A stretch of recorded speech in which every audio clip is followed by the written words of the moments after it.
প্রথমে একটু কানাডা সফর দিয়ে শুরু করি এই কারণে অনেকে আমি দেখি যে বিভিন্ন জায়গায় আলাপ আলোচনায় এবং এবার টক শুরু হচ্ছে দেখি আমাদের বিদেশ সফর নিয়ে। আমি কানাডা গিয়ে দেখলাম যে আমাদের প্রচারণা, আমাদের কর্মকাণ্ড এবং আমাদের যে প্রবাসী আছে তাদের জানার মধ্যে কিন্তু অনেক গ্যাপ আছে। এটা আমি যাওয়ার পরে এটা ফিল্ডে গিয়ে কিন্তু এটা বুঝলাম যে আমাদের অনেক কিছু করণীয় আছে যেগুলো আমরা এখান থেকে টের পাইনি সেদিন।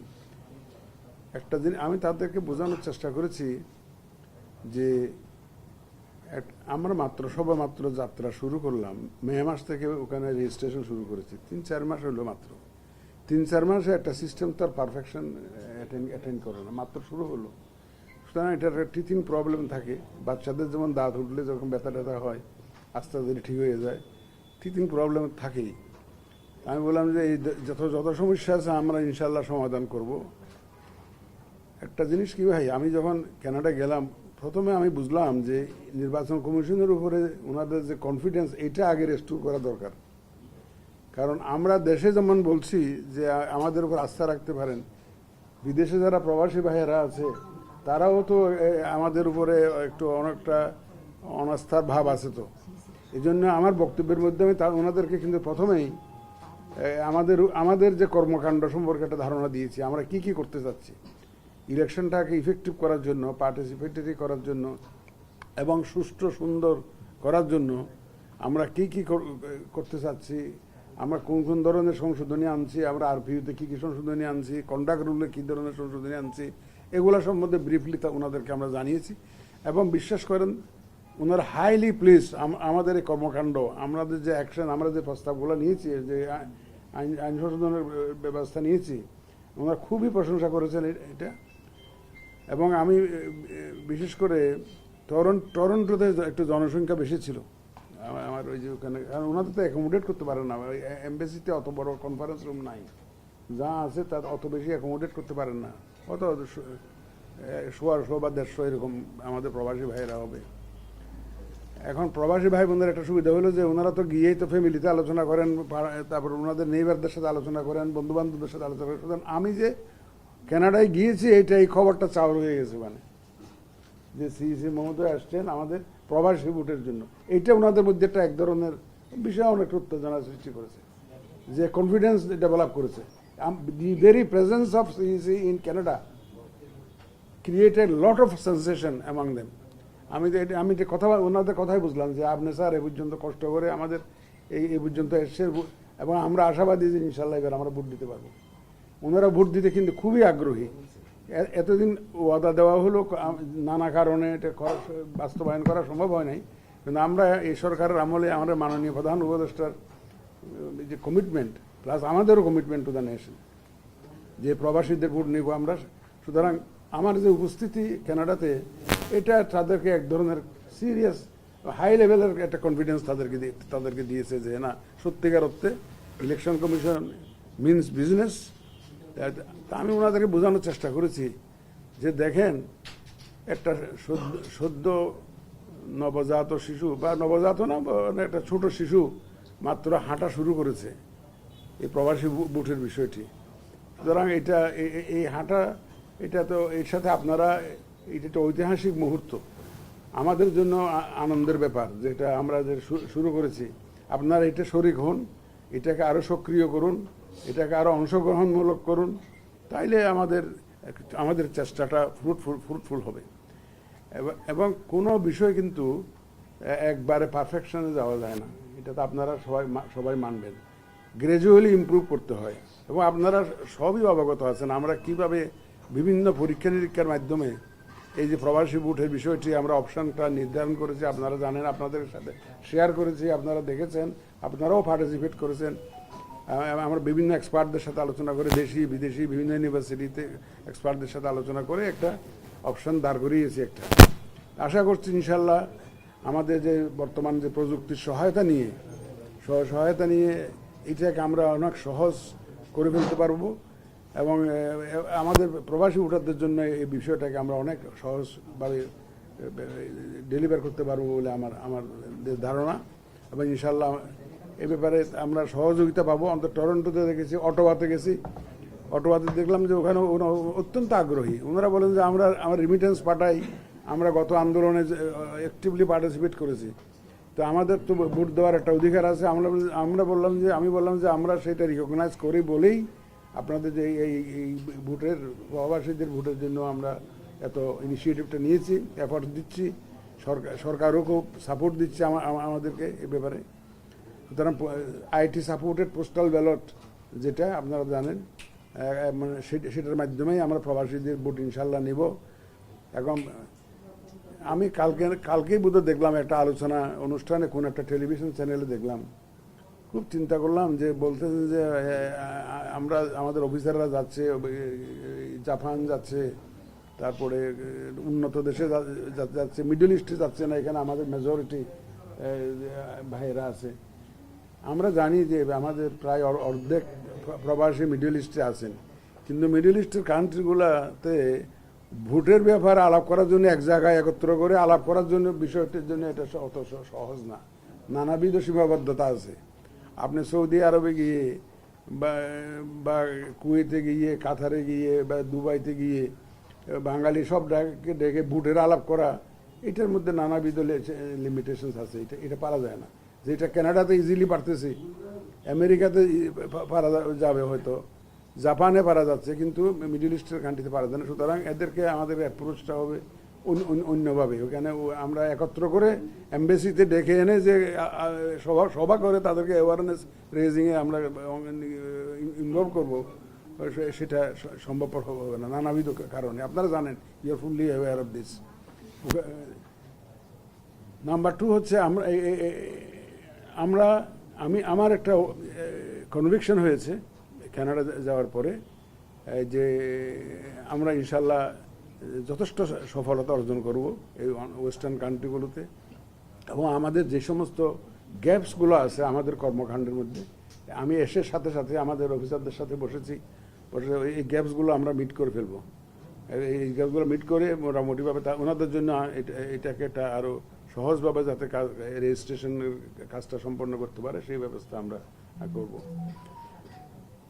দ্বিতীয়ত হচ্ছে যে ওনারা, আপনি বললেন বলতে আইনশৃঙ্খলার কথা কে জানি বললেন,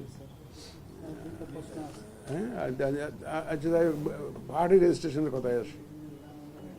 পার্টি রেজিস্ট্রেশনেরটা আমরা তো খুব ইমিডিয়েটলি কিছু, আমাদের টার্গেট ছিল ওই মাসে আমরা এটা করে ফেলবো, যে অন্তত যে কয়টা আগে রেজিস্ট্রেশন করে ফেলবো। কিন্তু ইদানিং দেখা যাচ্ছে, এবং গতকালকেই তো দেখলেন যে বিভিন্ন পার্টিকে নানাবিধ অভিযোগ পত্রিকা দেখা যাচ্ছে। তো আমাদের কিছু এডিশনাল ইনফরমেশন কালেক্ট করতে হচ্ছে।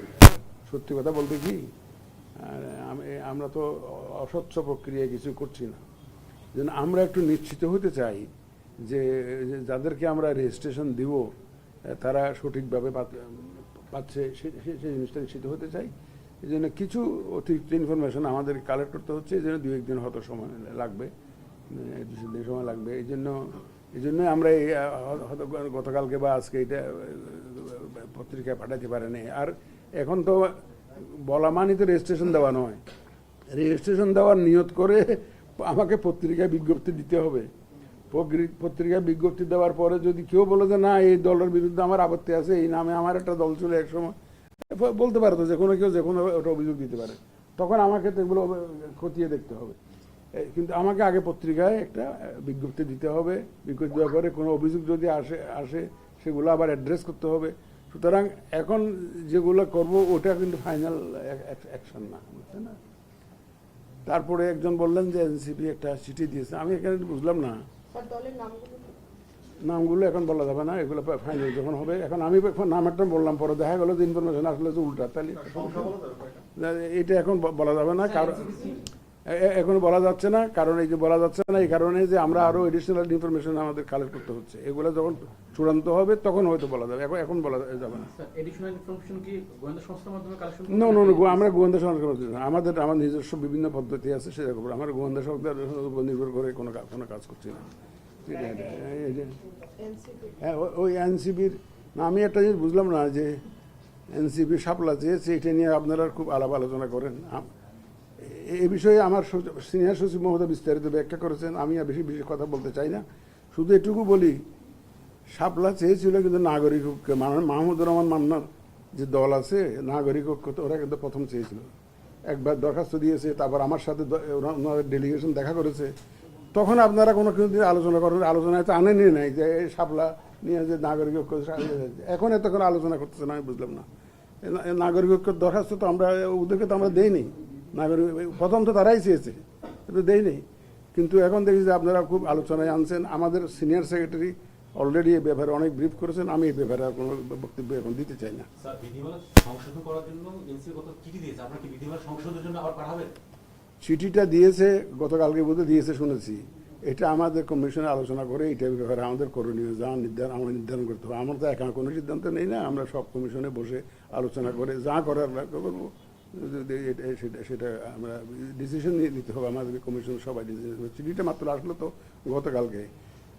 এটা এমন না যে এটা দিলে আমার জব চলে গেল, এমন তো না।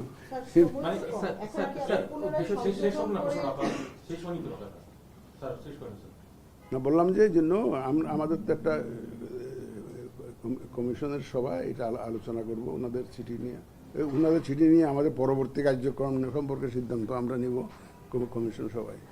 স্যার, বিধিমালা সংশোধনের পর তাদের এই চিঠি, এটা আসলে যৌক্তিকতা কতটুকু দেখছেন? আমি কোনো মন্তব্য করব না, এটা এখন কমিশনের সবাই আলোচনা করে তারপরে এখন কেউ যে কোনো কেউ তো এই দেশের নাগরিক, তো আমাদেরকে চিঠি দিতেই পারে। এটা রাজনৈতিক দল তো আমাদের stakeholder, major stakeholder, আর এরা একটা অভ্যুত্থানের নেতৃত্ব দেওয়া দল, আপনারা জানেন, নেতৃত্ব দেওয়া, তারা এখানে অ্যাক্টিভলি পার্টিসিপেট করা দল। সুতরাং এবং তারা একটা চিঠি দিয়েছে, এই চিঠি দেওয়ার মধ্যে আমি কোনো অসুবিধা দেখি না। এই চিঠি দেওয়ার মধ্যে তারা দিতেই পারে, যে কোনো নাগরিক তো চিঠি দিতে পারে, আর রাজনৈতিক দল তো পারেই, রাজনৈতিক দল তো পারেই। এবং আমরা তো, আমি তো ওই যে আপনাদেরকে একই কথা বারবার বলতে হয়, আমাদের রাজনীতিবিদরা দেখবেন at the end of the day দেশের সাথে অনেক কিছু অ্যাকোমোডেট করেন। এটা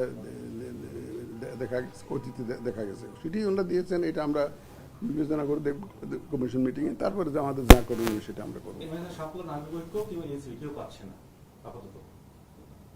সেটা তো বলি নাই আমি, সেটা তো বলি নাই। এখন নাগরিক ঐক্য রেজিস্টার্ড পার্টি, তাদের একটা প্রতীক আছে, কি জানি একটা প্রতীক আছে, কেটলি প্রতীক আছে। ওনারা এটা পরিবর্তে শাপলা চেয়েছিল, দুইটা চিঠি দিয়েছে, আমার সাথে দেখাও করেছে, কিন্তু আমরা দেই নাই। আমরা সিদ্ধান্ত নিয়েছি যে এটা দেওয়া যাবে না, আমরা সিদ্ধান্ত নিয়ে জবাব দিয়ে দিয়েছি। পরে না এনসিপি অ্যাপ্লাই করেছে, তারপর বাকিটা এনসিপিটা তো আপনারা জানেনি আর কি, এটা নিয়ে আমি ব্যাখ্যা করতে চাই না।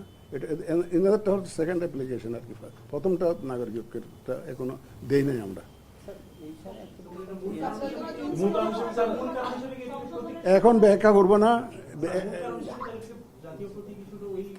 না অনেক আছে, এটা সব কিছু তো কারণ ব্যাখ্যা করতে হবে। ইট ইস এ কমিশন ডিসিশন, কমিশন তো ডিসিশন নানাবিধ বিবেচনায় নিতে পারে। এখন আমি যদি প্রত্যেকটা ডিসিশন কারণ ব্যাখ্যা করতে যাই তাহলে তো মুশকিল আছে। এটা আমরা ইস এ কমিশন ডিসিশন যা নিয়েছি এ পর্যন্ত, নাগরিক ঐক্যের যে দাবির ব্যাপারেও যে ডিসিশন নিয়েছি, ওটাও আমরা কমিশনের সবাই নিয়েছি। তো এইটাও এখন ওনাদের চিঠি দিতে পারেন। চিঠি দেওয়ার মধ্যে আমি কোনো ভুল দেখি না, কোনো রং দেখি না। এই চিঠি দেওয়ার মধ্যে ওনাদের কি বলবো, কোনো আইনের ব্যত্যয় করেছেন এমনও দেখি না। ওনারা চিঠি দিতেই পারেন, এটা দে are always welcome to right. আপনারা যদি কোনো চিঠি দিতে চান, দিচ্ছেন না একটা, ওই যে সংশোধন করার জন্য, আপনার নীতিমালা সংশোধন করার জন্য, তো চিঠি তো আপনারা দিতেই পারেন, যে কোনো কেউ দিতে পারে, এটা কোনো অসুবিধা।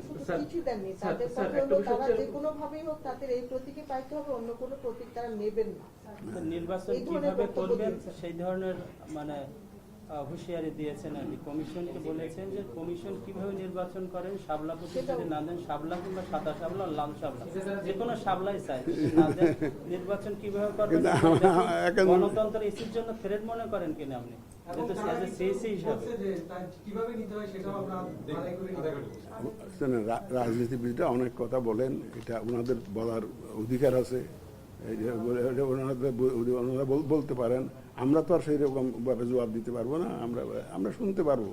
আমরা শ্রোতা হিসাবে অত্যন্ত উত্তম, অত্যন্ত উত্তম। সুতরাং আমরা শুনেই যাব এবং আমাদের কাছে আমরা যথারীতি আইন মোতাবেক করেই যাব। ওইটাকে হুমকি মনে করছেন না স্যার? না, আমরা মোটেও হুমকি মনে করি না, কারণ ওনারা তো ওনাদের দেশদ্রোহী না, ওনারা দেশপ্রেমিক তো, দেশপ্রেমিক তো, ওনাদেরকে আমাকে এগুলোকে আমি হুমকি মনে করি না। ওনারাও দেশপ্রেমিক, ওনারাও দেশের মঙ্গল চান, দেশের ভালো চান, এবং যে ধরনের কর্মকাণ্ড করলে দেশের মঙ্গল হবে সেটা ওনারাও বুঝেন। সেটা আমি ওইটাকে কোনো দেশের জন্য হুমকি মনে করি না, আমাদের জন্য কোনো হুমকি মনে করি না। স্যার একটা প্রশ্ন হচ্ছে এরকম যে ফেব্রুয়ারিতে ভোট হবে কিনা, এই একটা আলোচনা আছে স্যার। এই প্রশ্ন তো অনেকে করে। ফেব্রুয়ারিতে ইলেকশন করার জন্যই প্রস্তুতি, আমাদের চূড়ান্ত প্রস্তুতি চলছে। আপনারা দেখছেন এবং জানেন যে একটা ফেব্রুয়ারি রমজানের আগে, আগামী বছর রমজানের আগে ফেব্রুয়ারি মাসে প্রথমার্ধে নির্বাচন করার জন্য যা যা প্রস্তুতি নেওয়া দরকার আমরা জোরে সোরে নিচ্ছি। এবং আমাদের মাননীয় প্রধান উপদেষ্টা এখন নিউ ইয়র্কে আছেন, আপনি দেখতেছেন যে যার সাথে দেখা করছেন তাকেই বলছেন যে আমি ফেব্রুয়ারিতে নির্বাচন হবে, আমি গণতান্ত্রিক পন্থায় ক্ষমতা হস্তান্তর করতে চাই এবং একটা সুন্দর নির্বাচন, ঐতিহাসিক নির্বাচন দিতে চাই। এবং ওনার ওই কথাগুলোকে বাস্তবায়ন করার জন্যেই আমরা কিন্তু কাজ করছি, একবারে যে একটা ঐতিহাসিক নির্বাচন যাতে হয়। এবং ঐতিহাসিক নির্বাচন কিন্তু আপনাদের ছাড়াতে পারবো না। আমরা যত ভালোই করি না, এখন আপনারা যদি উল্টাটা বলেন তাহলে তো সব শেষ, বরবাদ হয়ে যাবে। আপনাদের সহযোগিতা লাগবে, যে আমাদের আন্তরিকতা নিয়ে আপনারা একটু মানুষকে বুঝাবেন যে আমরা আন্তরিক আছি, আমরা কারো কথাই চলতে চাই না, আমরা বিবেকের তাড়নায় চলি, আইন কানুন মতো চলতে চাই, কনস্টিটিউশন মতো চলতে চাই এবং একটা সরল সোজা পথে চলতে চাই, কোনো বাঁকা পথে না, কাউকে কোনো ফেভার করার জন্য না, এখন নিরপেক্ষভাবে কাজ করতে চাই। এই জিনিসটা আপনারা, আমাদের বক্তব্যটা আপনারা সবার কাছে একটু তুলে ধরবেন। আমাদের কথা তো বললেন, মূল স্টেক হোল্ডার তো রাজনৈতিক দল আসলে, যারা যাদের সহযোগিতা আসলে সবচেয়ে বেশি জরুরি, তাদের পক্ষ থেকে নানা ধরনের বিভ্রান্তিকর বার্তা এসছে, অনেক ধরনের শঙ্কা আসছে, সেই ব্যাপারে আসলে এটা কি হবে? দেখেন, রাজনৈতিক দল হলো আমাদের মূল স্টেক হোল্ডার, এতে কোনো সন্দেহ নেই। ওনাদের সহযোগিতা ছাড়া যে সুন্দর নির্বাচন করা এটা সম্ভবপর নয়, এটা তো ঠিকই, এটা তো ঠিক। আমি সেদিন কিছুদিন আগে আমার দেশ পত্রিকায় আমাদের সম্পাদক মহোদয় একটা মন্তব্য প্রতিবেদন লিখেছিলেন, আমি খুব লাইক করেছি এটা। আমি লাইক করেছি যে উনি বলছেন যে সব খেলোয়াড়রা যদি ফাউল করার নিয়তে যদি মাঠে নামে, তাহলে রেফারির পক্ষে তো এই ম্যাচ পণ্ড হওয়া থেকে রক্ষা করা সম্ভব না। সুতরাং খেলোয়াড়দের তো ফাউল করার নিয়ত থেকে একটু দূরে থাকতে হবে। যারা খেলবেন তারা যদি ফাউল করার নিয়তে সবাই নামেন মাঠে, তাহলে তো একটা মুশকিল। কিন্তু যাতে ফাউল না করতে পারেন তার যাবতীয় ব্যবস্থা আমরা নিব ইনশাল্লাহ, আমাদের সক্ষমতা অনুযায়ী আমরা ফাউল যাতে না করতে পারেন। এবং আমি বিশ্বাস করি যে আমাদের যারা স্টেক হোল্ডার, যারা খেলবেন ইলেকশনের মাঠে, যারা খেলবেন তারা সব ফাউল করার নিয়তে নামবেন না, তারা একটা সুন্দর নির্বাচনের নিয়তেই নামবেন এবং তারা একটা ভালো নির্বাচনের নিয়তেই নামবেন, এই বিশ্বাস আমার আছে। কারণ এটা বিশাল একটা বিপ্লবের মধ্য দিয়ে আমরা কিন্তু এই অবস্থায় আছি, একটা ক্রান্তি লগ্নে আছি। ওনারা কেউ জানেন না যে দেশের যে ক্রান্তি লগ্ন যাচ্ছে, এই তো ওনারা জানেন। সুতরাং আমাকে কেউ এ পর্যন্ত বলেন নাই যে আমি ফাউল খেলার নিয়তে ইলেকশনে যাব, যে ইলেকশনে ভোট ডাকাতি করব, সন্ত্রাস করব, এমন কোনো রাজনীতিবিদ বলেন নাই। বলেছে কি আপনাদেরকে? কেউ বলে নাই। তো সুতরাং আমি ধরে নিচ্ছি যে ওনারা একটা সুন্দরভাবে সহযোগিতা করবে। তবে এটা একটা আন্ডারস্ট্যান্ডিং ব্যাপার। গভর্নমেন্ট ইজ নেগোসিয়েটিং, গভর্নমেন্ট তো ওনাদের সাথে আলাপ আলোচনা চালিয়ে যাচ্ছেন। আপনারা দেখছেন কনসেনসাস কমিশনের তাদের তো আবার মেয়াদ বাড়িয়ে দিয়েছে, 1 মাস বাড়িয়ে দিয়েছে। এটা কি জন্য? ওনারা একটা সমঝোতায় আসতে চাচ্ছেন, আসতে চাচ্ছেন। সুতরাং আশা করি ইনশাল্লাহ একটা সমঝোতায় আসবেন। সমঝোতা না আসলে 4-5 জন নেতা তো দেখি আমেরিকাও গেছেন, দেখি মাননীয় প্রধান উপদেষ্টার সাথে, ওখানেও তো ওনারা আলাপ আলোচনা করার পথে একটা সুযোগ পাবেন। আমার কিন্তু আমাদের রাজনীতিবিদদের উপর আস্থা আছে ভাই, এটা আমার সবসময় ছিল, একদম সবসময় ছিল। আমাদের রাজনীতিবিদরা, আপনারা 91 সালে যখন যে কেয়ারটেকার গভর্নমেন্টের শাহাবুদ্দিন আহমদ রাষ্ট্রীয় শাহাবুদ্দিন যখন ইলেকশন হয়, এর আগে কিন্তু অনেক গুণমান হয়েছে, কিন্তু অনেক আন্দোলন সংগ্রাম হয়েছে রাষ্ট্রপতি এরশাদের বিরুদ্ধে, কিন্তু অনেক অনেক গোলমাল হয়েছে। তারপরে সব ঠান্ডা, সাইক্লোনের পরে যখন দেখবে সব কিছু বাতাস বন্ধ হয়ে যায়, সব যেমন ঠান্ডা হয়ে যায়, সব ঠান্ডা হয়ে গেছে। এবং 96-তে কিন্তু যখন ইলেকশন হয়, 96 ইলেকশনে কিন্তু আগেও কিন্তু এই ধরনের কিন্তু গোলমাল হয়েছে, তারপর আবার সব ঠান্ডা হয়ে গেছে। 2008-ও কিন্তু অনেক গোলমাল টোলমাল হয়ে আবার সব ঠান্ডা হয়েছে। তো এই তো এটা একটু হবে রাজনীতিরা, তো নাহলে সবাই যদি এক কথা বলে তাহলে রাজনীতি একটা দল তো বাকশালের মতো একটা দলে থাকতো। এখন বিভিন্ন যেহেতু মাল্টি পার্টি সিস্টেম, এখন বিভিন্ন অপিনিয়ন থাকবে, এটাই তো স্বাভাবিক। বিভিন্ন নানা মত এবং পথের লোকজন নিয়ে তো রাজনীতির দল থাকবে, কিন্তু আলটিমেটলি দেখবেন যে in the greater national interest একটা জায়গায় ওনাদেরকে আসতে হবে, ওনারা আসবেনও হয়তো, আমি এটাই বিশ্বাস করি। স্যার, একটা কথা হচ্ছে যে ফাউল খেলার কথা যেটা বলেন স্যার, আপনার কাছে মনে হয় এখন কেউ ফাউল খেলছে এবং সমঝোতা না হলে কি হবে? ফাউল খেলার কথা আমি বলছি না, মাহমুদুর রহমান সাহেব একটা আর্টিকেল লিখেছেন, এই যে মন্তব্যের প্রতিবেদনে উনি একটা আর্টিকেল লিখেছেন যে সব প্লেয়াররা যদি ফাউল করার নিয়ত মাঠে নামে তো রেফারির পক্ষে তো মুশকিল, এটা আর কি বুঝাতে চাইছেন। কিন্তু আমার বক্তব্য হচ্ছে যে কোনো রাজনীতিবিদ এখনো ফাউল খেলার নিয়তে নামবেন এমন কথা বলেন নাই, এমন ওনাদের কর্মকাণ্ডের মাধ্যমেও এমন বোঝা যাচ্ছে না যে ফাউল। ওনারা সঠিকভাবেই পার্টিসিপেট করতে চান, সুন্দরভাবেই খেলতে চান মাঠে। ওনারা যেটা চাচ্ছেন যে একটা লেভেল প্লেয়িং ফিল্ড যাতে হয়, সবাই যাতে সুন্দরভাবে খেলতে পারে, সেই ব্যবস্থাটা করে দেওয়া, সেটা আমরা ইনশাল্লাহ করে দেবো এবং সর্বশক্তি নিয়োগ করব। আপনারা আজকে দেখেছেন বোধহয় আমাদের মাননীয় স্বরাষ্ট্র উপদেষ্টা বলেছেন 1 লক্ষ আর্মি মাঠে থাকবে। আপনারা তো দেখছেন আর্মিকে আমরা ল এনফোর্সমেন্ট এজেন্সিতে ইনক্লুড করার জন্য প্রস্তাব দিয়েছি, তাহলে তো ওনারা they will be on duty full time. সুতরাং আমি কিন্তু খুব কনফিডেন্ট, আমি মুখের কথা না, আমি কিন্তু খুব কনফিডেন্ট ইনশাল্লাহ। যেই ভয় আপনারা পাচ্ছেন সেই ভয় করার কোনো কারণ নেই। স্যার, নিবন্ধিত রাজনৈতিক দল জাতীয় পার্টি, সেই জাতীয় পার্টিকে নির্বাচনের বাইরে রাখতে রাজনৈতিক নানা চাপ চলছে, সেক্ষেত্রে সব দলের অংশগ্রহণ নিশ্চিত করতে আপনাদের পদক্ষেপ কেমন হবে? দেখেন স্যার, সংলাপে কি সব নিবন্ধিত দল ডাকবেন কি? সেটা সময় আসুক, দেখি। আমরা শুরু তো করি নাই এখন, আর এটা অন্যদের দিয়ে শুরু করতেছি আমরা। রাজনৈতিক দল যেহেতু কনসেনসাস কমিশনের মেয়াদটা বাড়িয়েছে, ওনার তো ওখানে যেতে হয়, ওনার হিয়ারিং দিতে হয়, এই জন্য ওনাদেরটাকে আমরা রাজনৈতিক দলের সাথে একটু পরে করার সিদ্ধান্ত নিয়েছি। এখন civil society, women representative, university teachers, media personalities, এখন ওনাদের শেষ করব। শেষের দিকে রাজনৈতিক দল নিয়ে আলোচনা, আমরা এই সংলাপে যাব। আর বিভিন্ন পার্টির কথা, যাদের কথা আপনারা বলছেন, রাজনৈতিক বিতর্ক চলছে, দেখি না একটা কোন পর্যায়ে আসে, দেখি একটু অপেক্ষা করুন, দেখবেন আপনারা। নিবন্ধিত সব দল পার্টিসিপেট করবে কিনা, স্পেসিফিক ভাবে স্যার জাতীয় পার্টি নিয়ে অনেক কথা হচ্ছে, জাতীয় পার্টি সংলাপে আসতে পারবে কিনা? জাতীয় পার্টি 5টা পাইছি ভাই আমি, আপনারা কটা পাইছেন জানি না, কোন জাতীয় পার্টির কথা বলছেন? যে জাতীয় পার্টি নিবন্ধন আছে, আমি যে জাতীয় পার্টি নিবন্ধন আছে, স্যার, লাঙ্গল প্রতীক স্যার, যে নিবন্ধন আছে স্যার, লাঙ্গলের তো দাবিদার তো হয়েছে একাধিক, তো কাকে দিচ্ছেন তাহলে স্যার? দাবিদার এটা সময় আসুক, তখন আপনারা দেখবেন, সময় আসুক। আমি তো জাতীয় পার্টি বললে আমি একটু কনফিউজড হই, কারণ ওখানে অন্তত হাফ ডজনের মতো হবে এবং লাঙ্গলের দাবিদারও একাধিক, এই জন্য আমি বুঝতে পারতেছি না আপনাকে কার কথা বলছেন। আমাদের একাধিক হলো তো আপনার ওয়েবসাইটে একজন একটা দল দেয়া আছে, সেই দলটা সেটা সময় আসলে দেখবেন, একটু দেখবেন, আমাদেরকে একটু ভাবতে দেন। আপনি মানে ভোটের সর্বোচ্চ প্রস্তুতির কথা বললেন, সেটা রমজানের আগেই। এর আগে বলেছিলেন যে জাতীয় নির্বাচন ব্যালটেই হবে। স্যার, ভোট যেহেতু ফেব্রুয়ারিতেই আপনার ভোটের প্রস্তুতি, ভোট কোন পদ্ধতিতে নিচ্ছেন তাহলে?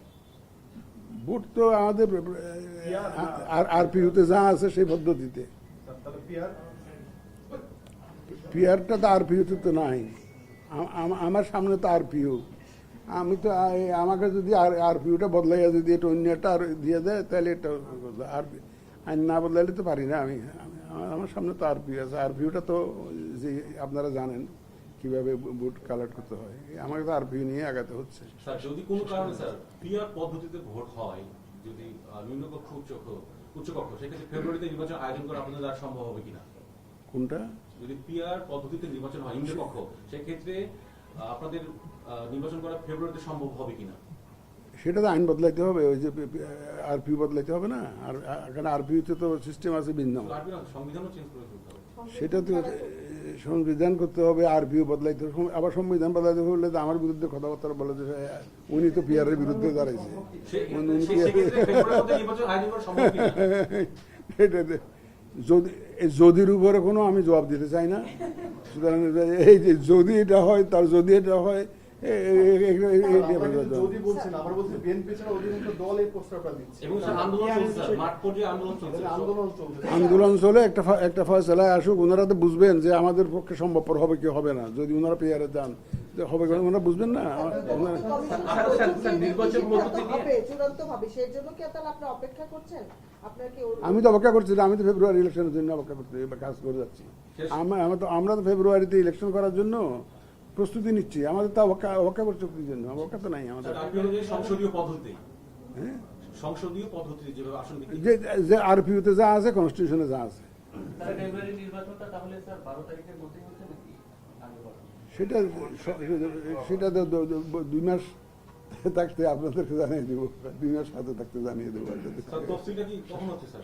ডিসেম্বরের প্রথম সপ্তাহ হচ্ছে? সেটা দেখবেন, আপনার একটু অপেক্ষা করেন না, রোজার আগে হয়ে যাবে, রমজানের আগে। তফসিল 2 মাস, যেদিন ভোট হবে তার 2 মাস আগে জানাবেন। না বললাম তো, যেদিন ভোটের ডেট হবে তার 2 মাস আগে জানাবেন। আগে বিদেশি পর্যবেক্ষকদের নিয়ে আসা হতো, ওটাকে বৈধতা দেওয়ার জন্য নির্বাচনকে, তো স্যার এইটা আপনারা কিভাবে রোধ করার চেষ্টা করবেন? আমরা বিদেশিদেরকে নিয়ে আসবো না, ওনারা অনেকে আগ্রহ দেখাচ্ছে। আমরা যত আসতে চাই আসুক, লোকাল পর্যবেক্ষক বেশি করে দিতে চাই। আমরা তো ট্রান্সপারেন্ট হতে চাই। বিদেশিরা যদি কেউ দেখতে চায়, উই মোস্ট ওয়েলকাম। আমাদের কাছে অনেকে যে আগ্রহ প্রকাশ করেছে, আমরা বলছি যে আলহামদুলিল্লাহ, আসেন দেখেন। আমাদের এখানে লোকানো চাপানোর কিছু নাই, আমরা একদম ট্রান্সপারেন্ট একটা ইলেকশন উপহার দিতে চাই। সুতরাং আমাদের কোনো ভয়ের কোনো কারণ নাই। আগে তো ডেকে আনতে হতো যে সিল মারি দেওয়ার জন্য, আমাদের তো সেরকম স্টাম্পিং দরকার নেই।